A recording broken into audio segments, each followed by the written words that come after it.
Hello and welcome to the Climate Investment Challenge 2021. A massive congratulations for getting this far into the competition. We've been absolutely overwhelmed by the number of entries and the quality of applications this year. We've received 126 entries from 60 universities in 21 countries around the world. So thank you ever so much for applying and a big well done. In today's webinar, we're going to take you through the next steps in the competition. If you have any further questions after the webinar, we'd like to direct you towards the LinkedIn group, which can be found on LinkedIn, or if you can't find it there, please go to our website, www.climateinvestmentchallenge.com. Thank you very much. Plan for the webinar is to take you, initially taking you through the guidelines that we shared over email to all of you guys. So we'll walk through the 2 slides that we shared. And then what we want to do is to also walk you through 2 decks that were submitted last year, which we think will give you a good indication of what we are expecting. So we'll walk through those decks. You can also find them on the website, actually. We'll walk through those decks, and then we will move on to a bit of a Q&A. So over the last couple of weeks, we've been receiving questions from many of you guys, and so we will be taking those up one by one, the ones that we heard time and time again. So with that, let me share my screen. So these are the slides that we shared a couple of weeks ago with you guys. So this is our expectations in terms of the structure. As you know, what we are expecting is that the decks will be the main body of the deck will be no more than 10 slides, and that includes the cover page. But that doesn't include appendices. So if you find yourself that you're a bit constrained with those 10 slides, just throw everything else in the appendix. If there's material, if there's things that you want to highlight but can't cover in the first 10 slides. In terms of the format and the template of the presentation, we're leaving that up to the discretion of each of you. There's a lot of guidance that you can find online, so I definitely encourage you to look through that. But we don't want to be super prescriptive in terms of what should be included in slide 1, in slide 2, and slide 3. So we're leaving that at the discretion of each group. But we do want you to cover these 4 broad elements. First, beginning with the problem and the idea. So it's really important that you begin with the context of the problem. What are the challenges? What are the barriers? And what are some of the characteristics associated with the problem that you're trying to solve? So with that context, then if you could move on to the description of what the proposed climate finance idea solution is and how it addresses the barriers and challenges that you identified in maybe in the previous slide. Then we want you to go into a bit of detail around the size of the proposed investment, the proposal, the idea, the sorts of investors that you would be looking to attract, and some of the characteristics associated with the market in which you're proposing to implement this idea.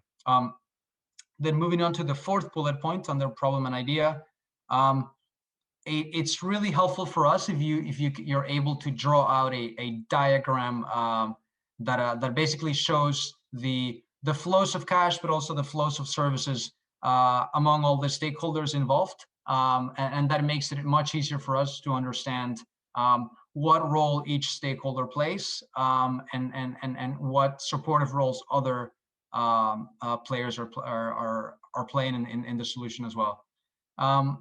Finally, make it super clear to us what the innovative aspects of the idea are, and that'll make it easier for us to not have to sort of make it through the entire deck before we are able to identify what the innovative elements relative to what is done today in the market are. So make it quite clear what innovative aspects what aspects of your solution are innovative relative to existing financial solutions. Moving on to the financial analysis part, it's important for us to understand what the capital structure is in terms of debt and equity, the sources of capital. That's also really important for us to know. In terms of the actual figures, the discounted cash flows. So we want to see all everything that is relevant for us to understand that the idea that you're proposing is is net cost effective, that it's attractive to investors. And obviously, a lot of the time that means in incorporating a discounted cash flow model.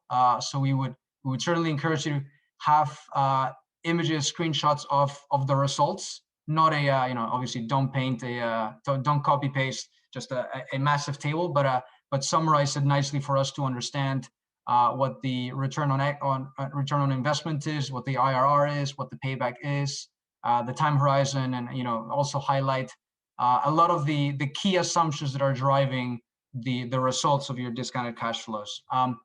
If results are relevant, do incorporate some sensitivities, perhaps on your weighted cost of capital, perhaps on the timeline of the analysis.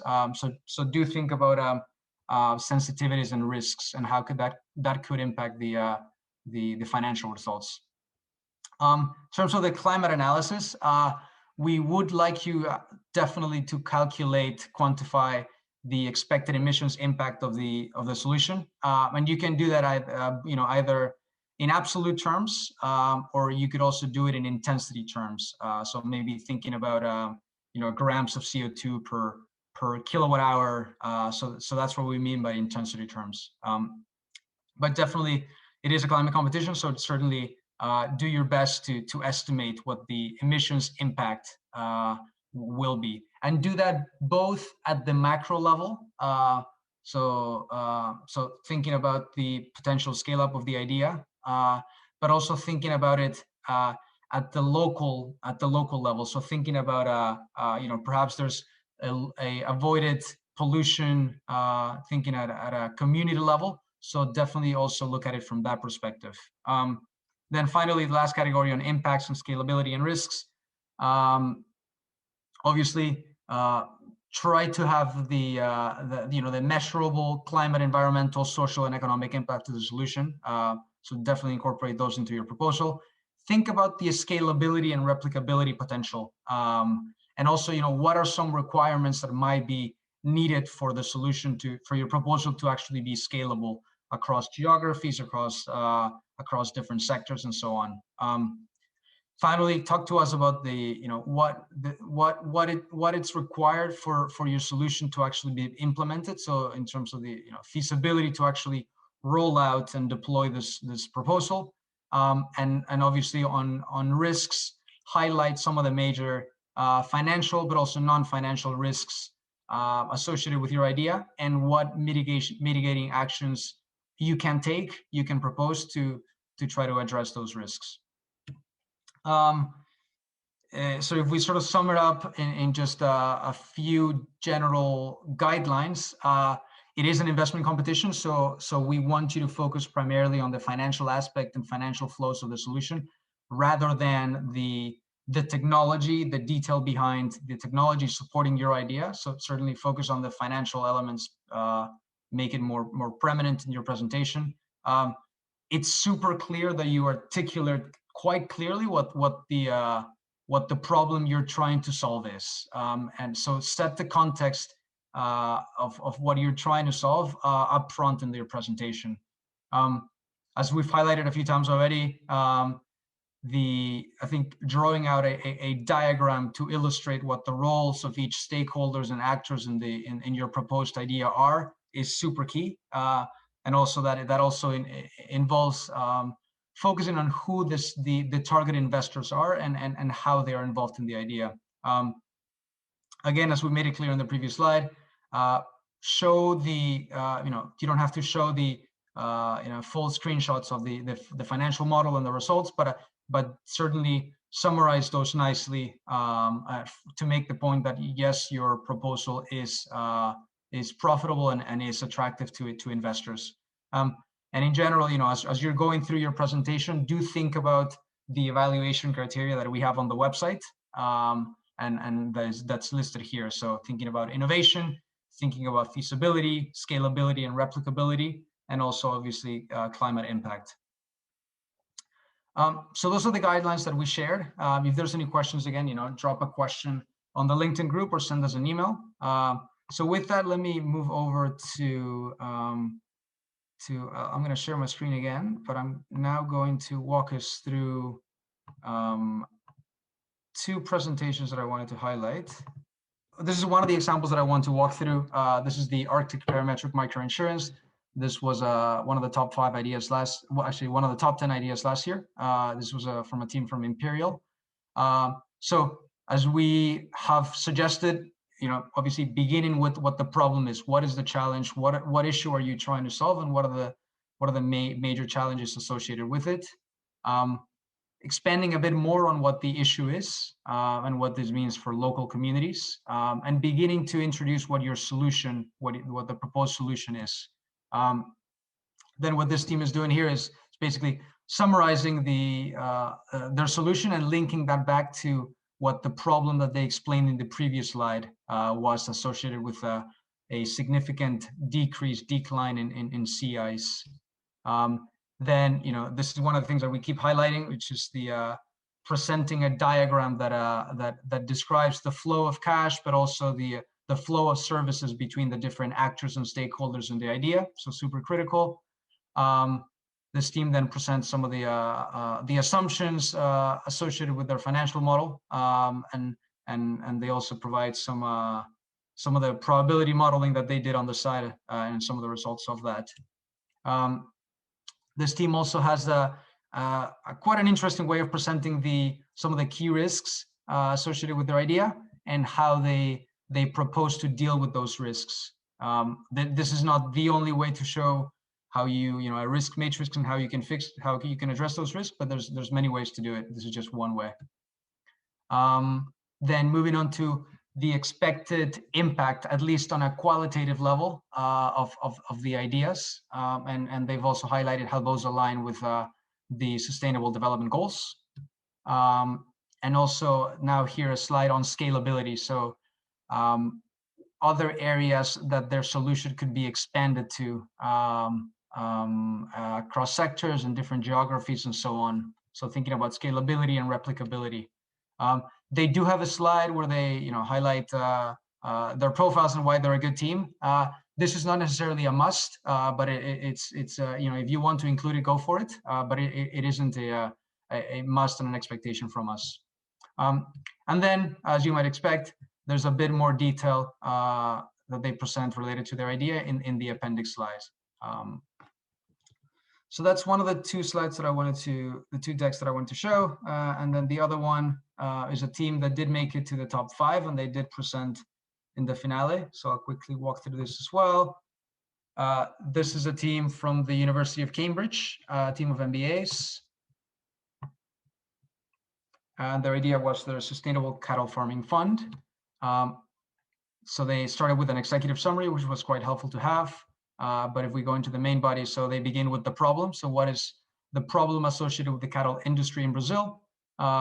Their proposed solution, and they deal with that by highlighting some of the innovative elements, pasture management, manure management, technical consultation, supply chain integration, and so on. So highlighting the innovative elements of their idea. Then now they present their diagram and the diagram and the key stakeholders involved, the services, the cash flows, and why this is appealing to investors. Then they go much more in depth in terms of the investment profile, who is involved, the fund size, sources of capital, some key assumptions and target investors, so quite helpful. Key results, assumptions as well, and also a few sensitivities on the bottom right of the screen. And then thinking about the climate impact and the numbers that they are expected to see.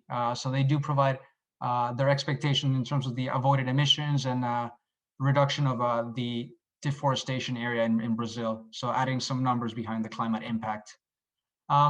Finally, thinking about scalability, where this could go beyond Brazil and how it could be scaled to other regions, to other markets, and so on. And then they, as with the other team, they have some of the key risks, financial and non-financial, and how they expect to mitigate each of those risks. And then if we could quickly just flip through some of the appendix slides. So screenshots of the financial analysis, a number of different scenarios with different assumptions they present. an implementation roadmap, which is really, really, really nice to see, and just some credits. So that's the second presentation. Hopefully that gives you a good idea of what we are expecting from the slides. But again, if there's any questions, feel free to drop them into the LinkedIn group or shoot us an email. So with that, we will walk through some questions. So Bianca and Guy will ask some questions, and then as a group we will collectively try to answer those. And these are questions that we saw coming in over email over the last few weeks since we announced the semifinalists. Fantastic. Thank you so much. Especially thank you for those examples, because I'm sure everybody that is watching this webinar will be pausing and going back and, like really having a look at how people did it in last year. But also please be innovative, put your own touch. And we have already had some questions coming to us via the LinkedIn group. So we're going to start with those questions. Of course, as more questions come through, please put them there in our LinkedIn group that you can find Climate Investment Challenge. And with that, Bianca, you want to take on the first question, in the first general admin question? Yeah, definitely. So the first one we've got here is, will the presentation that we submit on March 28th be the presentation we must use in the finals? Are we able to modify the slides after we've submitted them for the final presentation if we get through? So the answer to that one is yes, you will be able to modify the presentation that you submit for the semifinals at a later stage if you do make it into the finals. So there will be a lot of flexibility. We do know that the settings of the semifinal is quite different than the live final, and so it also the intention is also quite different. So the semifinal deck is intended to be a standalone document. So we do expect quite a bit more detail than in the presentation for the finale, where it'll be a 5-minute live pitch to a panel of judges. So quite different in terms of the extent, the content, and the number of slides and time that you would have to be able to walk through the slides. So hopefully that answers the question. Perfect. Perfect. The next question is it necessary to justify why, as a team, we are, or you are the right people to solve this problem? As I mentioned when we walked through some of the one of the presentations, it isn't a key focus for us. You don't have to justify that you are the right person, you are the right team to deliver on the solution. What's key for us really is the financial elements, the innovative elements that you're proposing to solve the problem. So it's not a must, but if you do want to include a team slide, absolutely go for it. It only adds more value, so it doesn't take anything away. Great. The next question we have here is around, the team wants to provide as much information as possible in their slides, so they want to know if there's a minimum font size for the slides. So there is no minimum font size, but obviously we would recommend that for the main body of the presentation, so those 10 slides, maybe you stick to a reasonable size of maybe somewhere between 12 to 14 font size. I mean, think about whether if you're presenting this to a client as part of a pitch presentation. Obviously don't make it super small, but also don't make it the text super big. That's a little bit different in the appendix. If you want to add a bit more detail, obviously in the appendix you can be a bit more edgy in terms of the size of the font. So do feel free to go below 12 if you want to include much more material in the appendix. And just to add to that answer, Alvaro, I think if you guys look at the examples from last year, that gives you a good idea of, it's a good font size. It has a nice flow to it. The team can read it quickly, but also get to the right points. So take that as a guidance rather than finding the minimum font size, and then we will be good to go. Guys. Yeah, one of the key to add to that, Rafa, I think about it as a consulting presentation. So think about the storyline that you're trying to tell. Make it really easy and simple for judges to be able to read through it and understand the idea that you're proposing. So it really is, a lot of it really is around the narrative, the storyline that you're presenting. Thank you for that, Alvaro. And the next one is, are we required to submit a video recording alongside the presentation deck at this stage? So at this stage is not required. Please don't submit it right now. Submit the slides, focus your time and all your energy to making those slides as good as you can do them. And then afterwards in the selection process for the finalists, there might be an element for a video, but right now focus on the 10 slides. Thanks, Rafa. So I might move on to some of the questions around the financials. So the first one we have here is around, should the financial projections be of our firm's financials or the portfolio of assets? And is there a preference of the types of financial indicators you'd like to see in the presentation? So I'll start with that one, and Alvaro, please add anything relevant here. But I would say we want to make sure that this is a profitable investment opportunity and scalable one, of course. So we want to see, the returns. What's the IRR or the ROI, together with what's the ticket size or the assets under management, and when are those returns expected for the investors. Now, to deliver that those key answers, of course, we want to see how you got to them. So discounted cash flows are great. All the different income statement of cash flows, if relevant, if it's something that you have worked on, we want to see that as well. And then Alvaro, up to you in terms of the perspectives, if we want one or the other. Yeah, so the question was asking around the whether the financial cash flow should be from the perspective of you as a firm, or sort of a portfolio of assets, if there is a portfolio of assets. And the simple answer is, really both perspectives. I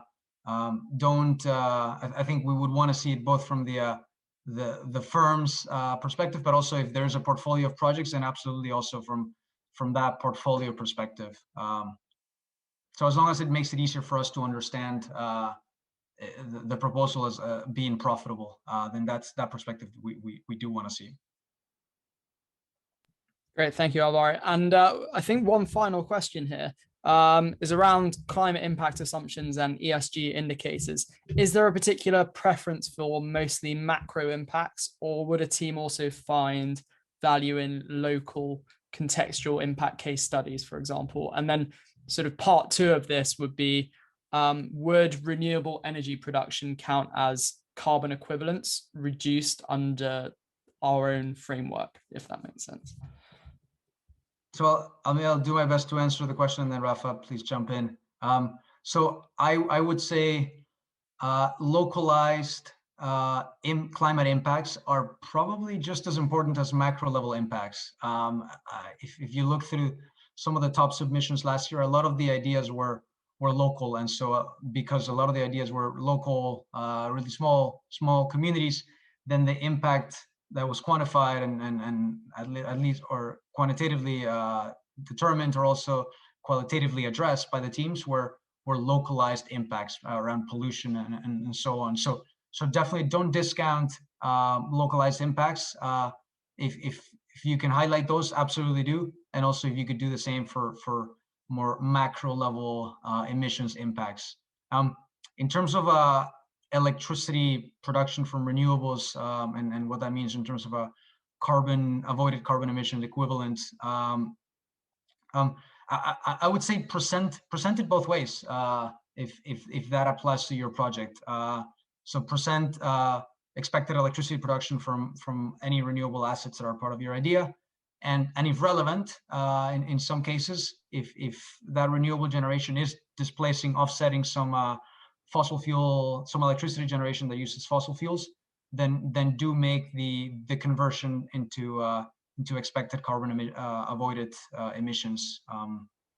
Rafa, anything to add to that? Yeah, just in general, to everyone that is reading or listening to this, sometimes how to quantify impact is very project specific. So I'm assuming that the participant that sent us this, the renewable energy production is a key component for that project, and therefore should be quantified and therefore should be presented. Yes, absolutely. But we, as a climate investment challenge per se, we don't have a particular framework. We work with anything that can make a quantifiable impact, you know, to tackle climate change. So for that, have a look at the TCFD, SBTI, any other sort of accounting sustainability standards and methodologies that are relevant for the industry, for the sector that you're proposing. And that will always help you to kind of double check, make sure that you're doing everything as bulletproof as possible within that specific context. Perfect. Thank you very much, Rafa. And thank you, Alvaro, as well. I think that wraps us up for questions for the moment. But please, if anybody's, whoever's listening to this, please, if you have any further questions, go join the LinkedIn group. And if you can't find it through our website, which again is www.climateinvestmentchallenge.com. And you can ask questions in the forum there. We have ourselves who can answer it, and we also have a few experts in various fields as well. So if you have, for example, a specific accounting question, we have someone who might be able to help you with that. Thank you very much for listening today, and best of luck with the presentations.